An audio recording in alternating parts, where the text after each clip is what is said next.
राधे राधे दोस्तों, महर्षि ने इन वरदानों को पाकर मत्स्यगंधा ने महर्षि पराशर की इच्छा स्वीकार कर ली। उसी क्षण नदी के बीच में घने कोहरे के आवरण में उनका मिलन हुआ और अद्भुत लीला देखिए। उसी क्षण मत्स्यगंधा ने नदी के एक छोटे से द्वीप पर एक पुत्र को जन्म दिया। यह बालक जन्म लेते ही युवा हो गया।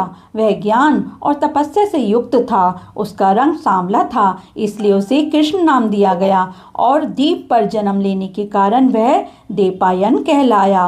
कृष्ण देवपायन। यही बालक आगे चलकर वेद व्यास जी, वेदों का विभाजन करने वाले के नाम से प्रसिद्ध हुए, जिन्होंने महाभारत, पुराण और ब्रह्मसूत्रों की रचना की। जन्म लेते ही कृष्ण देवपायन ने अपनी माता से कहा कि माँ, अब मैं तपस्या के लिए वन जा रहा हूँ, किंतु तुम निश्चिंत रहना, जब भी तुम्हें मेरी आवश्यकता होगी तुम मुझे हृदय से पुकारोगी, मैं उसी क्षण तुम्हारे सम्मुख उपस्थित हो जाऊंगा। कहकर वह तपस्या के लिए वन चले गए। इस घटना के बाद मत्स्यगंधा, जो अब सत्यवती या योजन गंधा थी, अपने पिता के पास लौट आईं। महर्षि पराशर के वरदान से वह पुनः कुमारी थीं और उनके शरीर से फैलने वाली सुगंध ने उन्हें एक राजकुमारी के समान बना दिया।